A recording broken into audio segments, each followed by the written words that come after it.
Okay, guys, welcome back. Now we're going to talk about knowing your rights. I know we got a ton of information you went over.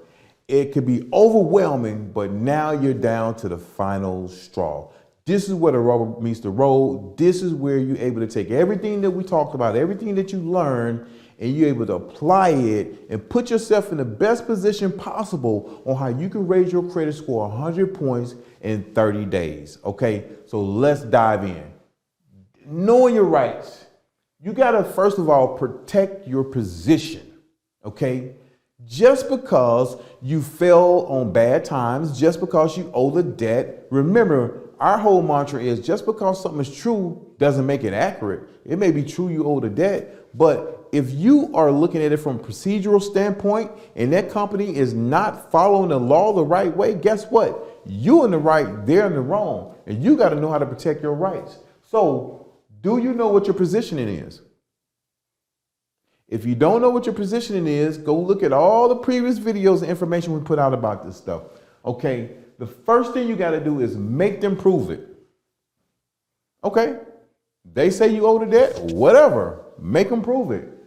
Due process, okay? You got the right to due process of law, okay? You don't know what due process is? Look it up, okay?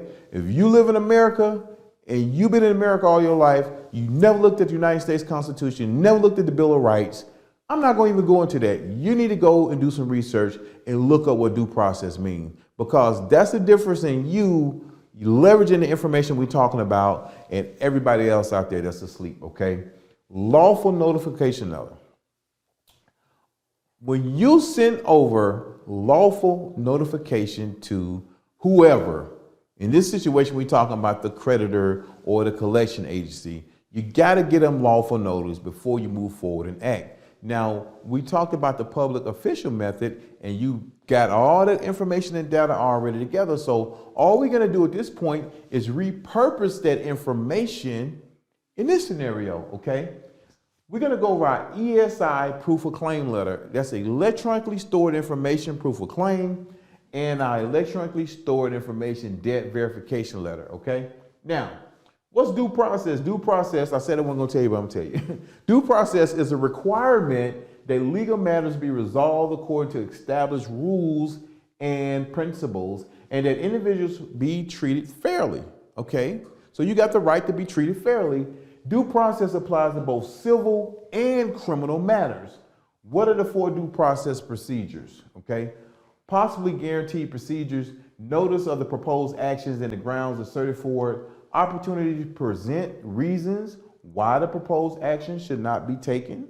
So you got the opportunity to present why you shouldn't have to pay this bill or this debt, because they didn't follow procedure when they was collecting it. They violated my rights, okay? The right to present evidence, including the right to call a witness, the right to know opposing evidence, okay? Now, this gets a little bit more into legal matters, so I don't want to get just confused when I'm giving you legal advice. However, you also have basic laws and principles and rights that you should know, okay, without getting confused with, oh, I'm getting legal advice. You got the right to go to Black's Law Dictionary. You got the right to go to American Jurisprudence, the Federal Rules of Civil Procedure, or the whatever the state rules and laws that you have in your local state rules and laws. Those are the things that you want to use and leverage to make sure you get this crap off your credit report. And if it's too much work for you, I understand. However, what I don't understand is the amount that it's going to cost you for not utilizing these processes and procedures, and you just taking it, laying down. Know your rights, stand up for yourself, and stand up for your rights. Now, lawful notification letter, a lawful notification. This is the requirement that a party must be furnished with significant knowledge concerning the legal processes that affect his rights and duties or obligations. Remember when we discussed the public official method? If you hadn't had a chance to watch that video, go back and watch that video, because we talked about sending the caseworker all that data information. You've got an opportunity to send all that information, and the caseworker is going to send that to the opposing party, okay? In this scenario, for what we're talking about example purposes, they're gonna send it to the collection agency or to the creditor, and they have to give them an opportunity to refute the claim that you made against them. They have to have lawful notification as well. So you got the right for lawful notification and they got the right for lawful notification, okay? Now, the proof of claim. A properly prepared proof of claim constitutes a prima facie evidence of the validity and amount of the claim and is deemed allowed unless a party in interest, such as the debtor, objects, okay? So you want to make sure that you ask them to prove their claim. ESI debt verification letter. The Fair Debt Collection Practices Act states the debt collector must provide you with proof of debt if you request it. It's not enough for them to just say you owe me money. Anybody that got a garbage can around, that can dig in a garbage can, they can pull out a letter, pull out an old bill, anybody can do that and start sending you a correspondence saying that, hey, you owe me this money. So where's the proof that you actually owe that money? That's my point, what I'm saying. So that's why you got to go through this. You do not assume. You can never assume anything is what it is. You want to fact check everything that's on that paper, okay? Debt validation letter is the tool you use to do that. Now, validation versus verification. Big difference, little difference.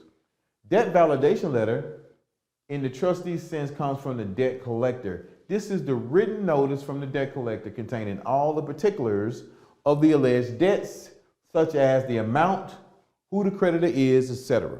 Okay? A debt verification letter is the letter you send the debt collector if you are disputing the validity of their claim and you want them to prove to you that their claim is valid. Okay? So you want them to prove to you that it's valid. That's the debt verification letter. The debt validation letter is what they send to you. Okay? True versus accurate.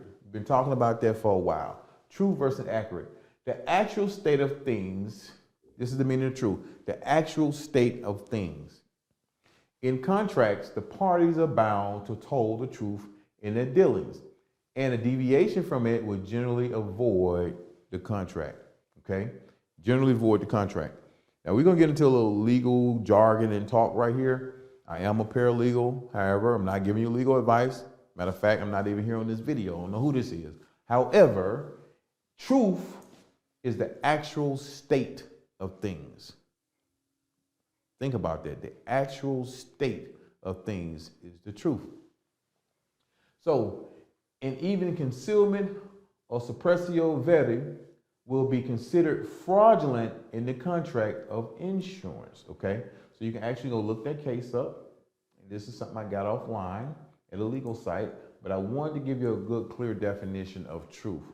Now let's take a look at suppressio veri. This is concealment of the truth, okay? So if you know something to be true and you conceal it, that's what that means.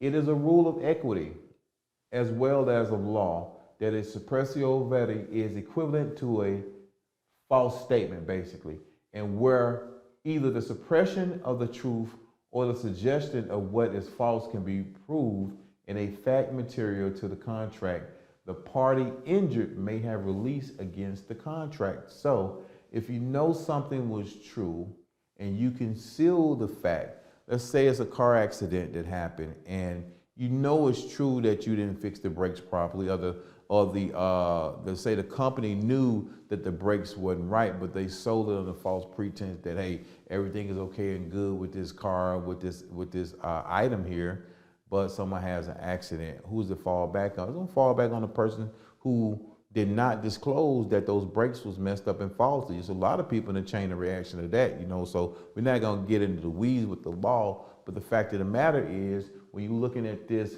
example here or this definition here in the rule of equity as it relates to your credit, now just because things are being reported as true does not mean that it's accurate on how it's being reported or the procedural process on how it showed up on your credit report, the procedural process on how that debt collector even got it into their hands to even start calling you, okay? So my situation and my example that I gave you about the garbage can, just because the account is true that you owe it, it may not be accurate in the procedure on how the collector obtained it. They could have pulled it out of the trash can and started collecting on it, okay? So you have to follow the chain of custody. You have to follow certain things in this process, okay? So accurate, free from.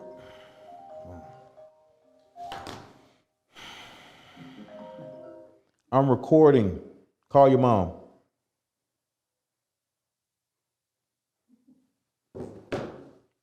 Crap. Yeah, you're good. Just pick it up Okay. on this side.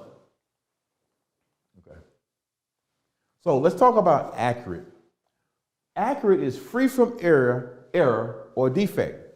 So accurate means that is no error in here. You actually owe this bill. We followed everything we were supposed to follow, or you as the customer or the client, you did everything you're supposed to do. So you're accurate in your situation, but you got to know your rights. You got to know your standings, and you got to know how to protect yourself in this situation. So accurate is free from error or defect, consistent with a standard rule or model, precise or exact. Okay, so you see the definitions of truth versus accurate.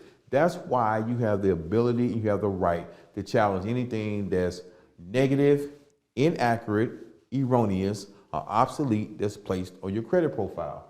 Now, you want to get a copy of the contract. Get the original copy of the contract. Ask for the copy of the agreement of the contract when these people are saying that you owe them this money. Okay? They hate when you start doing this. And a lot of times what you hear from these collection agencies, they'll say, oh, you're just using a stall tactic. You're just using a stall tactic. You're going to have to pay us anyway. Don't listen to any of that crap. Block all that out, because you are now armed with the information that you need in order to push them to the limit. And if they know that you're willing to go all the way, you're willing to go to court, you're going to be in a position of winning. 99.9% of the time, these people don't have standing to even sue anyway. Okay? They don't have standing to sue. And if they sue you first, I like when they start and they strike first. I love when they strike first, because now you get to do what's called a flip. You can flip it on them, and now that you get them where they have to pay you, not the other way around, because most of the time they violate the law. If you've done everything that we've taught you in this course right now, you're going to have everything that you need. You're going to be armed to protect yourself if you get caught in a situation like that. So you got to find out if you are a person in interest. Are you a person in interest? What does that mean? Prove you have standing to collect.